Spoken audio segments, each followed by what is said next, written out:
Okay, good morning, everyone. I'm Jennifer Slatter with League of Cities and Towns, and we're here for another Workshop Wednesday. Um, this week we have Judah Boulay and Neil Heitman here from the Department of Health to talk about the lead hazard mitigation rental registry. So with that, I will turn it over to you, Judah. Thanks for being here. Thanks for having us. I'm gonna share my screen. All right. Cool. And all right. Is that coming through? All right. So the purpose of our wanting to meet with the coalition is because we were hoping to foster some more collaboration for aligning the lead program health and safety enforcement priorities. And then we also wanted to share a couple of updates on regulations. And then we have some ways to help municipalities address local challenges so that there's more effective public health outcomes, especially with the in regards to lead health and safety. So just on what we're going to just talk about briefly is we're going to talk about the Lead Hazard Mitigation Act. We're going to talk about the Rhode Island Rental Registry. One of the things we're also going to talk about today is the lead safe work practices. And with the warmer weather coming along, the number of complaints in regard to unsafe lead safe work practices is typically going to increase. So we wanted to cover some things and challenges on that. And then we also want to just talk about lead poisoning and liens on violators for children where there are cases of higher lead exposure. So the Lead Hazard Mitigation Act, Rhode Island General Law 42128.1 was passed in 2002. And it was recognized that the fact of that Rhode Island's housing stock is older and lead hazards were widespread. Over 80% of our housing stock was built before 1978. There was insufficient levels of lead hazard abatement done prior to 2002 in that housing stock, and then children were being exposed to lead, and it was at a disproportionately high rate in older urban communities. So the law required that any rental unit of pre-78 housing they needed to obtain lead certificates to show that they had lead safety. So there's no real new lead laws in regards to these lead certificates or the requirement for lead certificates in rental units. So the rental registry statute was passed in 2023, and it required that the Rhode Island Department of Health to establish a rental registry by September 1st of 24.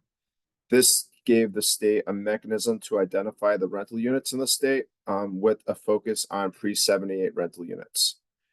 Before this, we did not really have a true mechanism to properly identify how many rental units were in the state, as well as how many pre-1978 rental units were in the state. And one of the things with the law was that it did give RIDO authority to issue civil penalties for failure to register and failure to show proof of a lead certificate.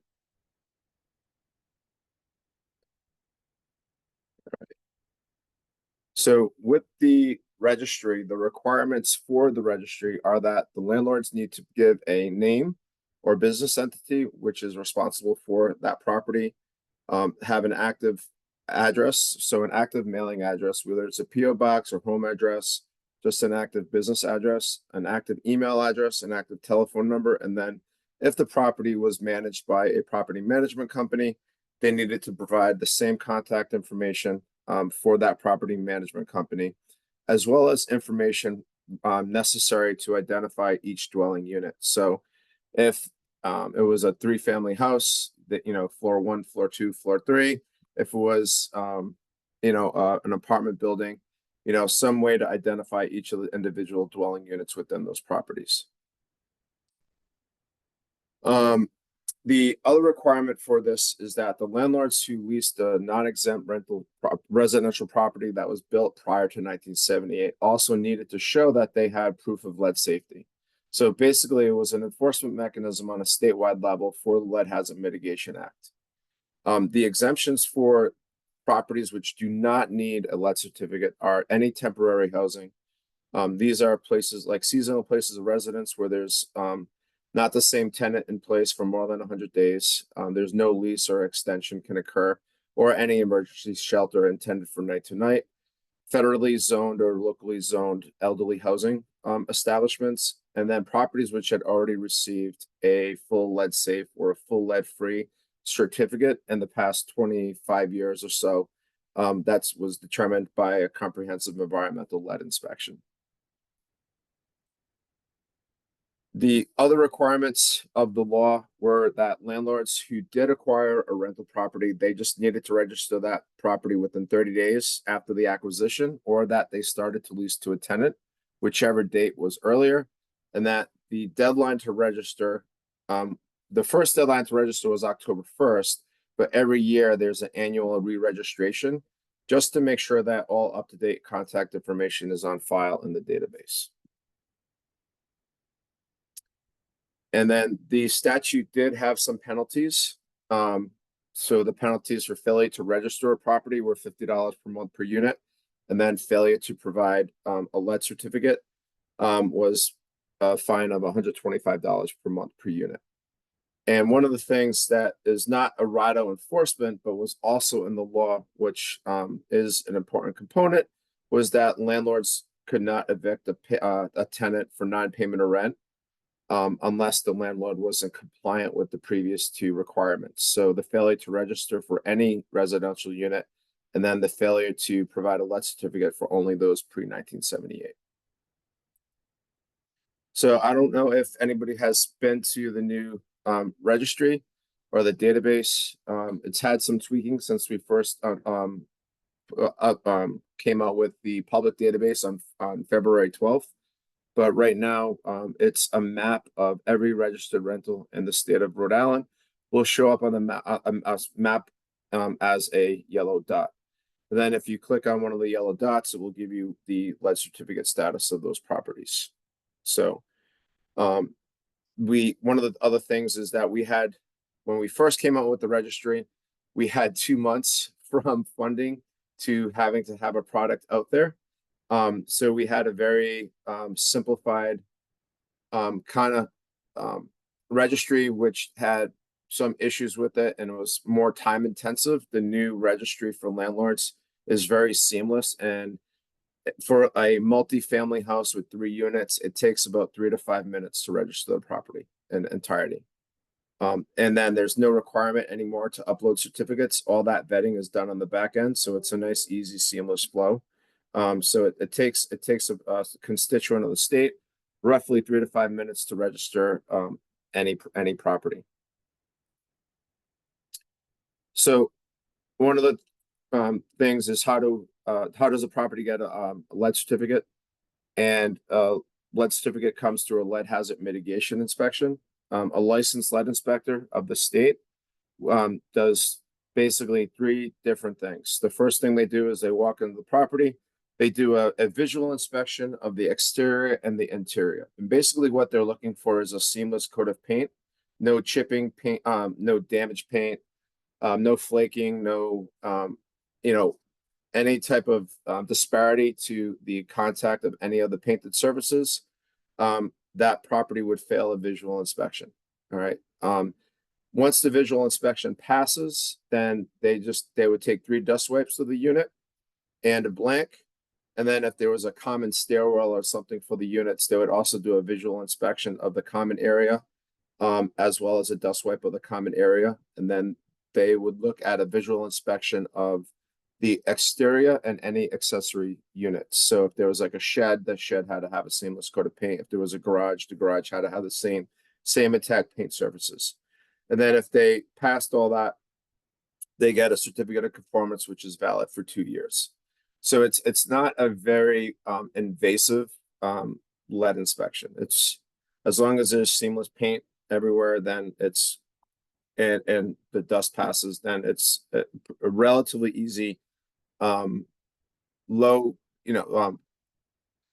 relatively easy lead inspection to pass, which is going to give an element of lead safety and be as very effective as the data has shown in terms of regards to childhood lead exposures in the state since the number of certificates have risen. So one of the things that we are looking for is more collaboration with the municipalities. The Lead Hazard Mitigation Act did not give any enforcement authority to the state, but it did give enforcement authority to the municipalities. So properties without lead certificates are still subject to municipality fine and penalties. And the other ask we're asking is that municipalities are able to help us identify known rental properties which may not be on the state registry. And in the long term, all of this does save the municipalities money. There's a correlation to the with a lead exposed child has higher educational costs. There's a higher grade repeat. I forgot the terminology, but it's more likely that a child's going to repeat a grade if they've been exposed to lead, especially in these early 0 to 6, ages 0 to 6. There's a higher juvenile justice cost, and then there's a longer healthcare cost associated with early childhood lead exposure. So with the lead certificates comes properties are failing and that they need to have lead work done to ensure that so that they can fix any issues, mitigate the problem, and they are able to get a lead certificate after fixing the issues. So any work that's less than 6 square feet per interior room or 20 square feet on the exterior is spot removal, and any landlord or property owner can do that work themselves.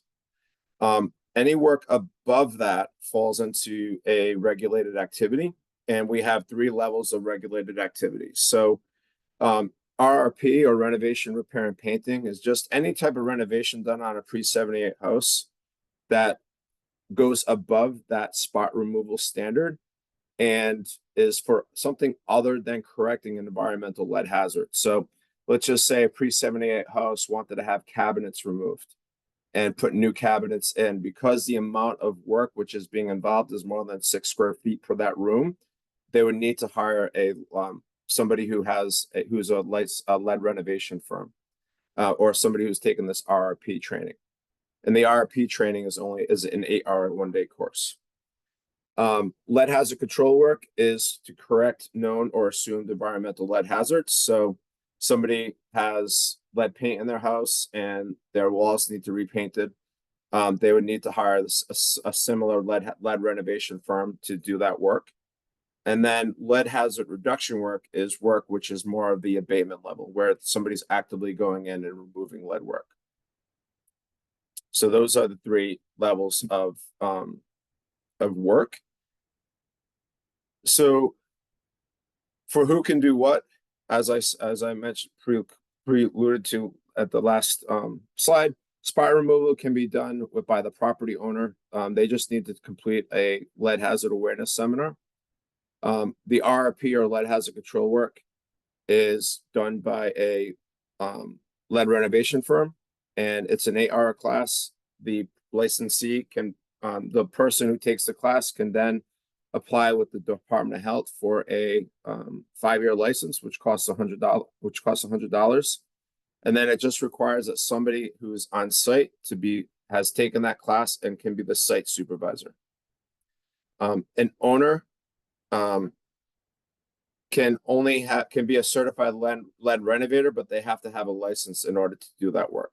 So when they need that license is if they're going to disturb painted surfaces over that de minimis threshold, they want to remove windows, they want to do any type of interior mechanical paint removal, or any type of demolition activity, because those are the activities which really exposes people in the house to lead from the work being done. Lead hazard control work, once again, this is that lead renovation, and this is sorry, I mixed up. That's let me go back. I have one error in that slide. This is supposed to be lead hazard reduction work. It says control. This is that lead abatement work.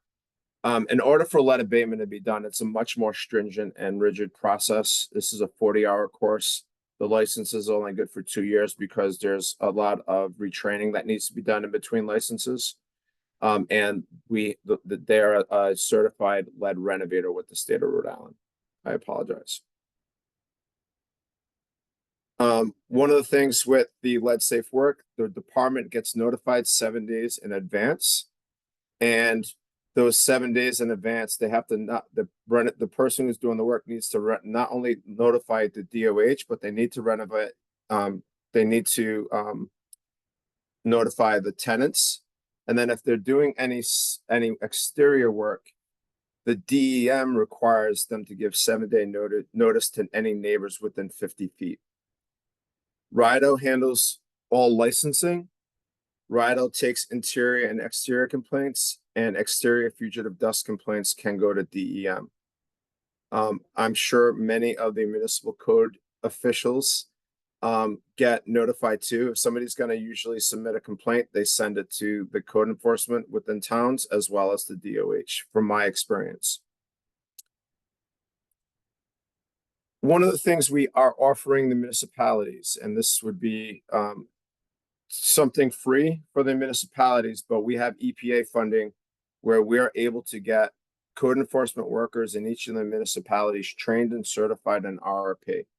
So what this does is it's an 8-hour course. We have a training provider. The class would be in Providence at their training facility. We're limited to groups of 8. We have funding to do 5 classes, 40 code workers.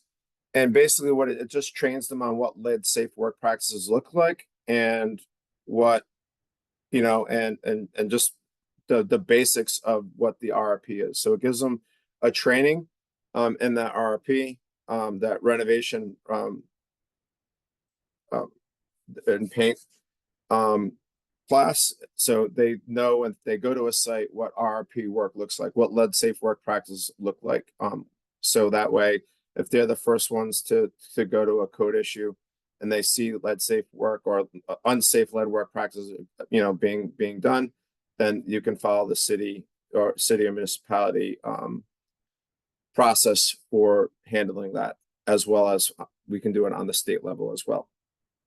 So if anybody's interested in having their code workers get trained and certified in RRP, we are hoping to have those classes set those classes up from now until the end of June. Now, the one other ask of the municipalities is that when we have a child with lead exposure that has a blood lead level over 10, the state issues a notice of violation. If there's no compliance after 30 days, a second notice of violation is issued. The AG is also notified. And then after that second notice of violation, after 30 days, if there's still no compliance, then a lien's placed on the property. Some municipalities do not waive the lien recording fee for the Department of Health. This is prohibitive of RIDO being able to hold these landlords accountable for unsafe living spaces and exposing these children to lead and still refusing to act on notices of violation. So if there's any way if you're in a municipality where that lien fee is not waived for RIDO, if that could be waived in any regard, that would be much appreciated by the department. The one other process we have for children with lead exposure is at a slightly lower level. This is where the state will go in and do a lead hazard mitigation inspection. If that property fails, a notice of violation is issued, and then this is referred to municipal code office. And then we just encourage all municipalities to follow up on these cases, as these are lead exposed children. So that is all I have. That's my contact info. If you have people who you wish to get that training for within the city or or municipality, happy to try to start putting that list down and organizing classes for those individuals. And I'm open to take any questions that anybody has. Thanks, Judah. If anyone has questions, we're a small enough group. Go ahead and take yourself off of mute and ask away. Colin. Yeah, just one question from your interactions with either the General Assembly or the Department of Health or the Attorney General's office. One of the things that we were moderately concerned about in Newport last year when we heard that the Attorney General's office was getting more aggressive about this was in, I don't know if you want to call it a loophole, but that 100-day rule where if you're a landlord and you're renting rooms for less than 100 days per person per year, it doesn't apply.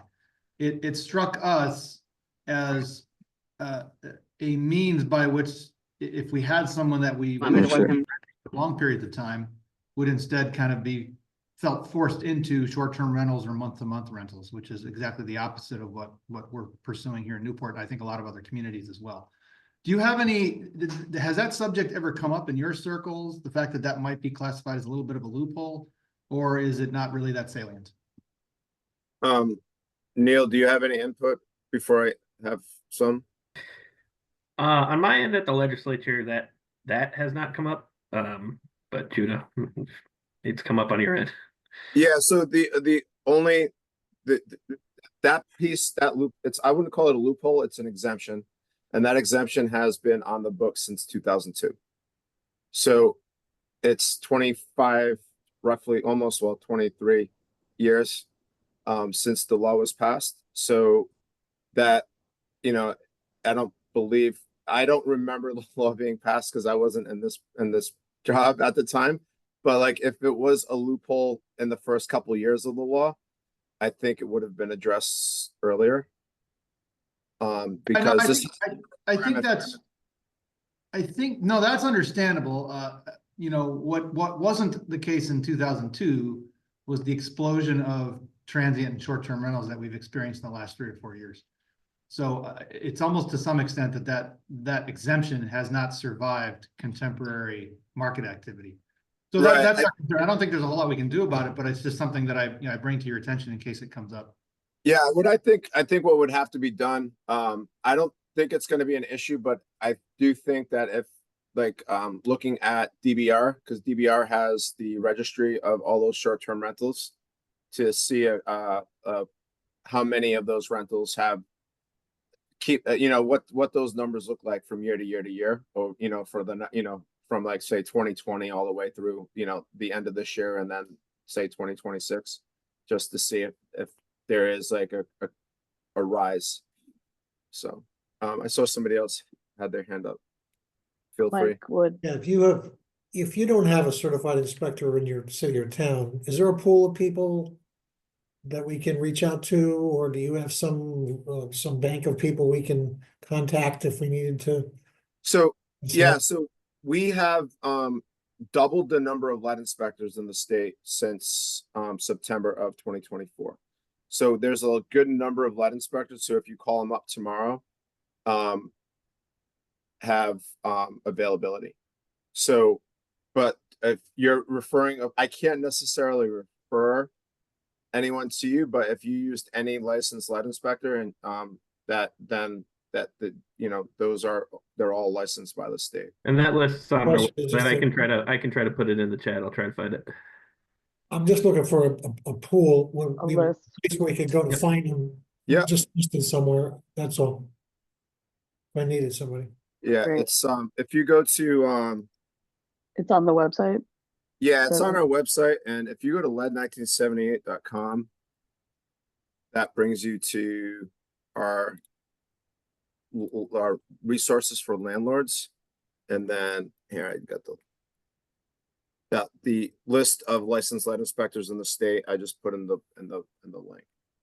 Great, thank you. However, Mike, if you did when there's a lead assessor class, you could send a lead assessor is a 2-day 16-hour class, and that is a license only for municipal workers.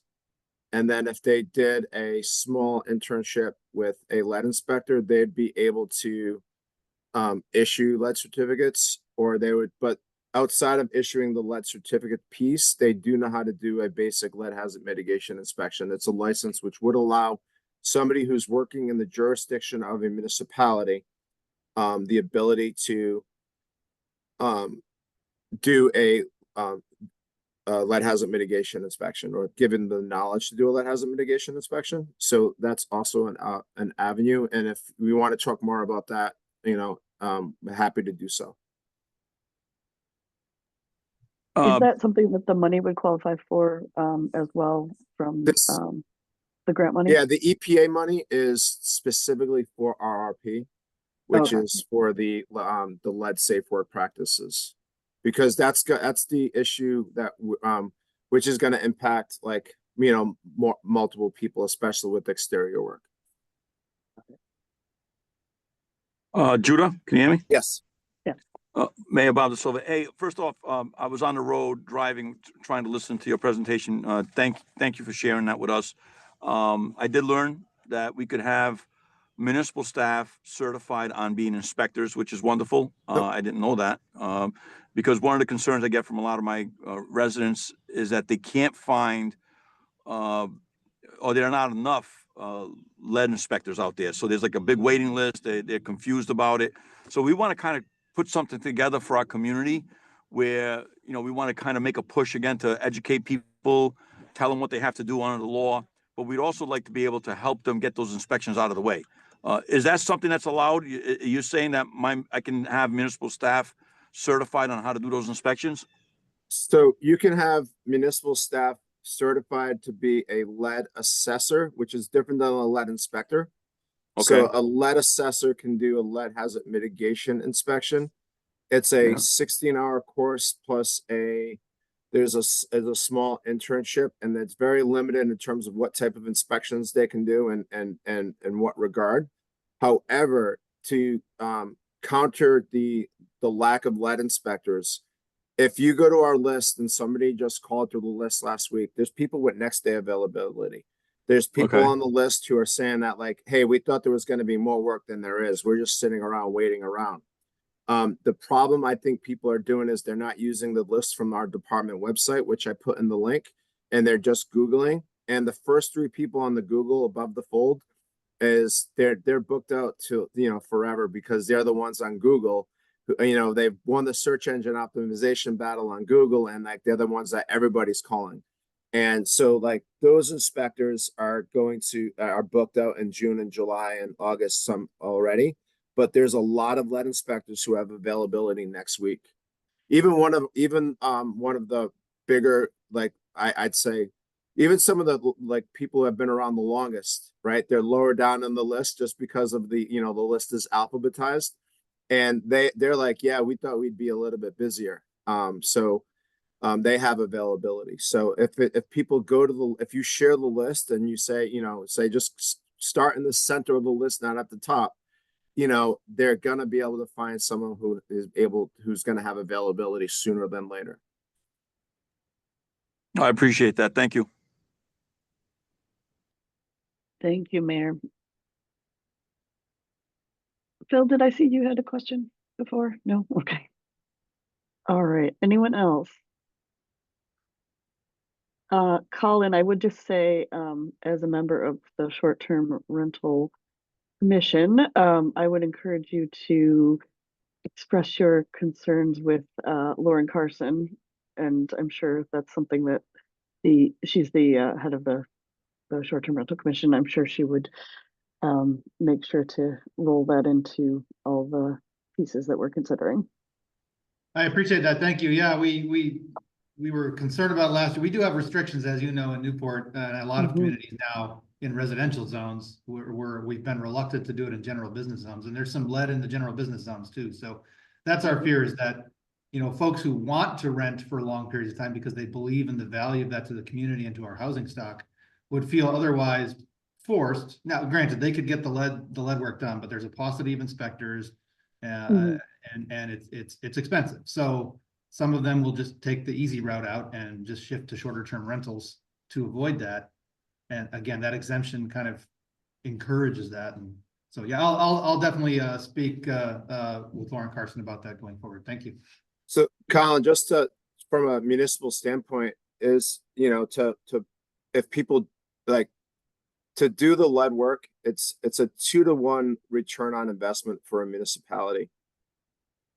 So like for every $1,000 that a resident of that town pays to like get lead control work done. And this isn't like, this is just lead hazard mitigation work, right? This is just making sure like there's no chipping paint or anything, right? We're not talking about any lead abatement work, which is more expensive. We're just talking about lead hazard mitigation work.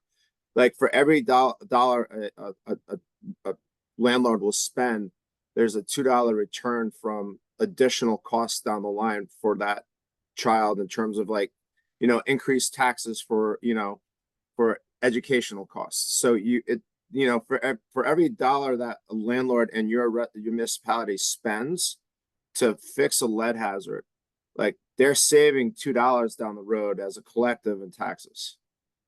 You know, in terms of like what the tax overload is going to have to be for them. Yeah, and I don't doubt the health benefits, and I certainly don't disagree with your logic. Convincing someone on a fixed income to do that though is easier said than done. Right. There are so in Providence and Woonsocket do have lead programs, but the revolving fund does have lead grants, which are for income restricted individuals. So they are an option. You know, and so that's a possibility for income restricted folks in the municipalities who are finding it difficult to pay the bills to get that work done for them to reach out to. Yeah, that's a good point. That's a great revolving fund. We got a nice brief on it last year, so I don't want to belabor everybody's time, but I appreciate that discussion. Great. Any last questions? Okay, fabulous. Well, I would certainly like to thank Neil and Judah for joining us today. Judah, if you want to just kind of shoot me the list link again, and I will get it out along with your slides. If you're willing to share those, you can get that out to our membership and this recording link as well. Make sure it's sent to the appropriate people. Awesome. All right. Well, thanks Thank so you much. so much. Thank Thank you. you for having me. Absolutely. Very Appreciate it. informative. Take All it. right. Have a great day. Have a great day, everyone. Thanks for joining.